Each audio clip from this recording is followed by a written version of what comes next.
welcome to the Paper Snob. This is Tara. Today I'm going to be working on Tool Time Tuesday, which is a hop put out by Jeannie Linguini on YouTube. She also has a Facebook community that I will link below in case you would like to join us. But this hop, each month a tool was chosen and we are to use that tool to scrapbook a layout or a card. So this month's tool is stencils, and I'm having a hard time opening this album. So this is a Pioneer post-bound album back in 2010 when we had our fire. I had bought a whole bunch of these albums and packed them up brand new in our household goods coming home from Germany, and we lost them in the fire except for like one or two. And so this one I repurposed for my stencils, as you can kind of see here. I keep stencils and templates both in here. I tried to organize them by type. If something like this is very, very close, I put them all in the same folder. This is a new one that I haven't moved around yet, and some of these are very well loved and some of them are not. That's a blank page because I moved something around. I do need to go through and do some more reorganization because I'm starting to get quite a few and I'm not finding them as quickly, so I may have to rethink how these are organized. But for now, this has been working. Like, this is all stars and these are my sunburst ones, and this is a weird mosaic type. Like this one here has just some various stencils in here. This is where we'll start getting to see that I need to do some more organization, either add some more pages or something. Here's my hexagon ones, and then like this small one here, I have the larger one and I probably should put it together.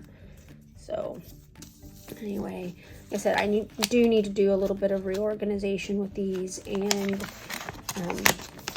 make them easier for me to get to. I may have to pull out the smaller ones and put them in a box or something on a shelf to make this a little less cumbersome. Here are my Border Buddy templates. I have 1, 2, 3, 4 of those left still. I used to use these religiously and I haven't in a long time. And when we did templates for our tool, I chose, I think, this one to use instead, or maybe it was this one. So anyway, these are all of my stencil slash template slash masks. Some more Border Buddy. I don't know if you've been scrapbooking long enough to know these. These were put out by EK Success, and I had quite a few of them. Oh, and this is a template that I made to create my own rhinestone flourishes because I have that little tool to make them. So I'm gonna go ahead and decide what template that I want to play with for my next project, and I will come right back and we will play with some mixed media inks, texture paste, something along those lines. But I just wanted to give you an intro to what we're doing with Tool Time Tuesday. Again, we are doing stencils this month. So my friend Isabel introduced me to this embossing dauber from Tim Holtz Ranger ink, and I hadn't used it yet, and I thought this would be a good opportunity to play with it. So all I have done is I've taken this Vicky Bouton stencil and I've taped it down to my craft mat, and I am basically just kind of making sure I ink all of the spaces in the stencil very well with the dauber. I am only going to do this once on camera, and I will finish it off camera so that you don't have to sit and watch me do the whole thing. So hopefully this will work out all right.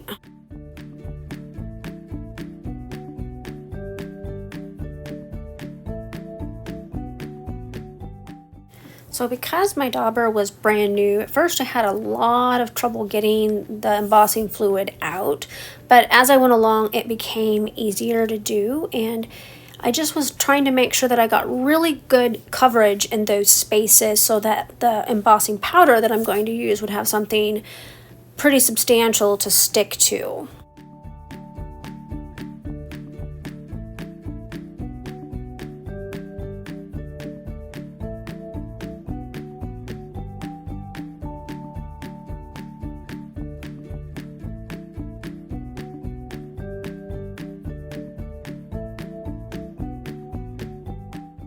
I am using a clear embossing powder from Inkadoo, I think is the name of the company that it came from. I ordered this on Amazon quite a long time ago, so I definitely have had it for a while, and it is something that I really need to use more often. So this, I felt like, was a really good opportunity to just play. And you know what? If it didn't work out, I would have just thrown it away and you would have never seen this video at all. So I have these little triangles here, and I'm going to use those to kind of get the embossing powder back into my container after I finish using it. It kind of works well. I should have gotten out my smaller craft mat to pour it on, because that's easier to get stuff off than the larger one, but I got it. I got it all out, or at least as much as I could, and I did, of course, spend a little bit of time wiping off my table so that I wouldn't melt embossing powder on the surface. And I discovered I had some pink ink on there from a few layouts ago too, so all is well. I just wiped it up with a wipe, and now I'm going to get my heat gun out, and I'm going to go ahead and do the heat embossing part of it. I had to get that little piece of whatever that was stuck in there off first. Now, I'm not spending a whole lot of time in each section at first while I'm waiting for my heat gun to fully heat up. Of course, once it gets fully hot, the melting happens pretty quickly.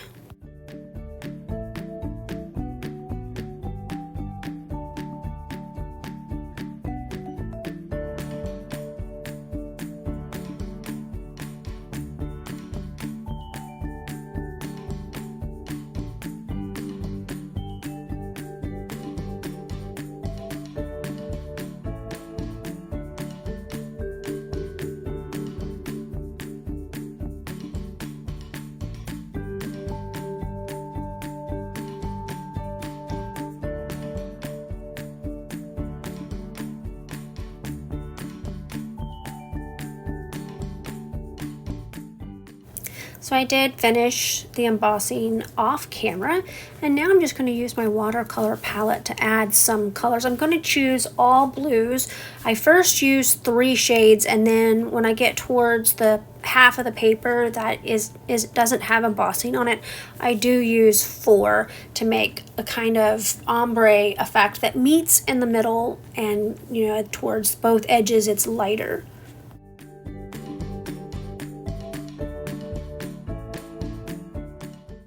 I'm only wiping the tip of my brush off with a paper towel in between the colors. Since they're in the same color family, it doesn't really matter that much if I get the lighter color into the next darker color, and it doesn't seem to matter when I accidentally dip my brush into the lighter color again after using a darker one. But I am wiping it in between and using a little bit of the water that is in the brush itself to kind of clean it off. I don't have any problem switching colors for the next layout when I do this, so this is just the way that I kind of do it along.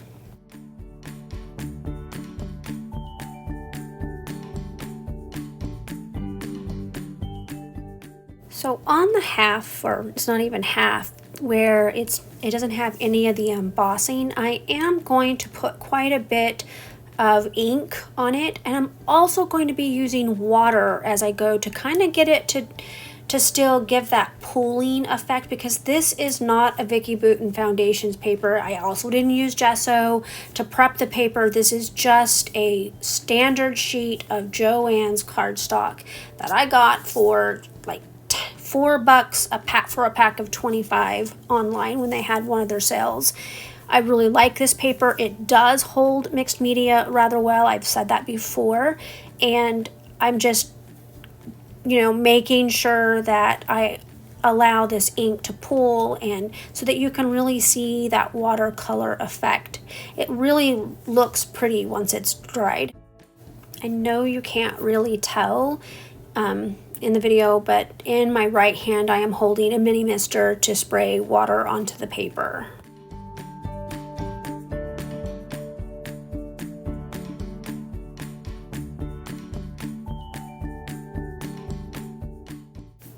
So once I get enough paint on the paper, I go ahead and I spritz it some more with that mini mister, and then I pick it up and I kind of shake it to make some of the ink swirl just a little bit. That is what I'm doing right there, and then I'm tapping it down, and I will go in with my brush like I did right there and fill any white spots in. Here's a close-up shot of the background as it is drying. Off camera, I did use a heat gun just a little bit. I did not blot up very much of the paint because I did want it to do some pulling. Now, right before I started building the layout, I did use a paper towel to blot up any excess, but I did allow it to dry for a couple of hours before I decided to go ahead and work on the layout itself. And I am going to have to apologize to you here. This is the wrong time of day for me to be recording. That crazy line of light through my space is from my mini blind. I have got to figure out a way to make that not happen. If you have any ideas, you can pop that in the comments below, other than recording at a different time of day, which is what I usually do. But I was working on a deadline because yours truly made a mistake and thought she was doing this video next week, and realized last night after my friend Anna said, "Oh, I'm recording my tool time," and I'm like, "Oh crap, that is this week." So I had to do this today, and I had to do it with a time that was allotted to me. So what you're seeing me do here as I mat these photos on this yellow cardstock that I pulled from my scrap bin, I had numbered them on the back, not because I care about the order they actually end up on the layout, but because I wanted to be able to tell the top from the bottom. And in those photos, it's sometimes hard to tell, so I just put the number at the top of each photo so that I would know where it goes. And then when I matted them, I put an arrow so that I knew that side up, so I wouldn't be putting it on my layout upside down. And as I said, I didn't really care about the order so much, but wanted to make sure they weren't upside down, and you will see me switch the order once I get them onto my background.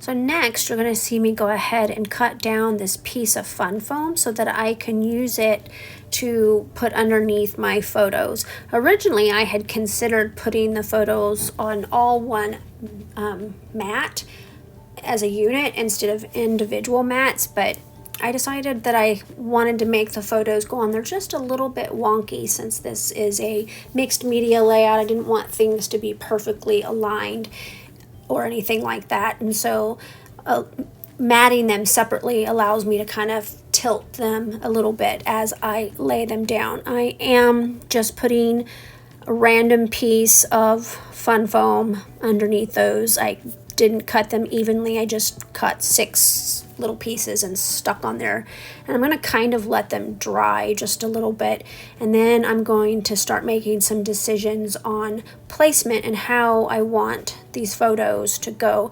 Originally, I thought I was going to put the embossing part on the top, but as I was building my layout, I thought that it was covering up too much of it, so I flipped it upside down and put that embossing part on the bottom.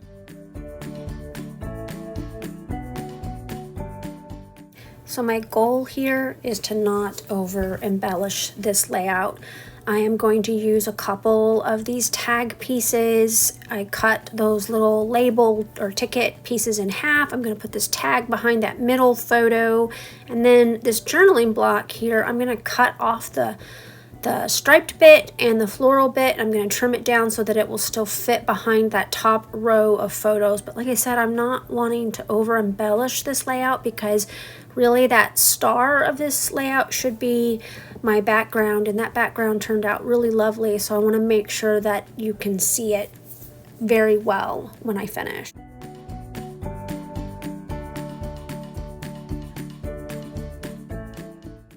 I have mentioned in previous videos that I am not great about using pocket cards, and I added pocket cards to my counterfeit kit this month for April because I'm trying to use them up. I really need to get those out of my stash because they take up quite a bit of real estate, and I want room for things that I will really enjoy playing with. Now, that being said, this particular pocket card is just a journaling card, and those I tend to use up pretty quickly, and I like having those available. And so as you see, I tucked it underneath my photo block on the bottom, and then I'm using part of it as a place for my title to rest.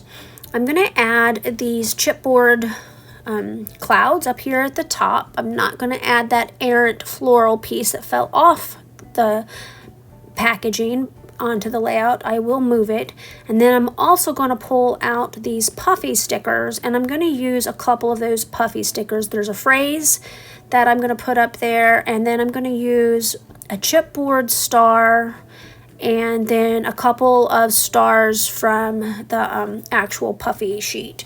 And that's really all I'm going to do for accents for this layout.